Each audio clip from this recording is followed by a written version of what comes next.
Hello everyone, আসসালামু আলাইকুম। সবার কি অবস্থা, কেমন আছেন? আশা করি সবাই অনেক অনেক ভালো আছেন। তো আমি আলহামদুলিল্লাহ আপনাদের লই অনেক অনেক ভালো আছি। তো আজকের ভিডিওটা দেখে তো বুঝতে পারছেন আজকের ব্লগটা হচ্ছে খুব ইন্টারেস্টিং একটা ব্লগ। আর আজকে আমি চলে যাচ্ছি মিরপুরে। আর মিরপুর যাওয়ার সময় মনে করেন যে ঢাকা শহরের মধ্যে এত যানজট, তার কারণে আমি মেট্রো রেল ইউজ করবো। তার মেট্রো রেলের মধ্যে যাইতে প্রথমে টিকিট কাটতে হবে। টিকিটের ভাড়া হচ্ছে 60 টাকা নিব। আর মেট্রো রেলের টিকিট কাটার পর আপনি দেখেন যে লিফট আছে, লিফট সবাই ইউজ করা মানে সবাই ইউজ করতেছে লিফটে। আবার সিঁড়িও আছে, তো আপনি যে যেটা পারে এটাই ইউজ করে যাই। তো মেট্রো রেলে যাইতে মনে করেন এত নিরাপত্তা, মানে কি আর তোমার বাংলাদেশের মধ্যে মানে যারা মেট্রো রেলে উঠছে তারাই বলতে পারবে এত বিনোদন। আর ওই যে মেট্রো অবশ্যই দাঁড়িয়ে রয়েছে, তো আমি তো মনে করেন যে ভিডিও করার সুযোগ পাইছিলাম না, তারপরে মনে করেন যে এত ভিড়।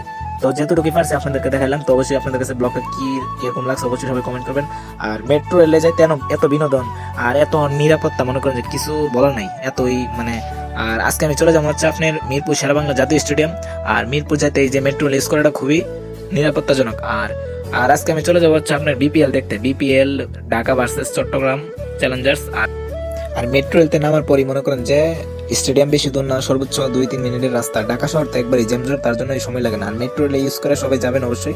আর ভিডিওটা আপনাদের কাছে কিরকম লাগছে অবশ্যই জানাবেন। আর আমি মনে করেন যে কথা বলতে বলতে চলে আসলাম স্টেডিয়ামের ভিতরে। আর স্টেডিয়ামের ভিতরে আমি আজকে খুবই দুঃখজনক, আমি গেছিলাম একলা, তার জন্য এত একটা হাসি খুশি ছিলাম না। এই যে দেখেন, আর আমি আজকে সাপোর্টার ছিলাম চট্টগ্রাম, তারপর চট্টগ্রাম কিন্তু হারলো। তারপরে মনে করেন যে আমার মনটা একটু ভালো না, মানে খেলাটা একবারে আচানক ভাবে হারছে, মানে এত একটা খারাপ ভাবে হারছে হওয়ার মতন না। তো দেখেন চট্টগ্রাম আজকে হারলো আর ঢাকা জিতলো। তো আজকের ব্লগটা এতটুকুই। তো সবার কাছে ভিডিওটা কিরকম লাগছে, কি আসবে সবাই অবশ্যই কমেন্ট করবেন। তো সবাই ভালো থাকবেন, সুস্থ থাকবেন। নেক্সট কোনো ভিডিওতে দেখা হচ্ছে আপনাদের সঙ্গে। বাই বাই, টাটা, আল্লাহ হাফেজ।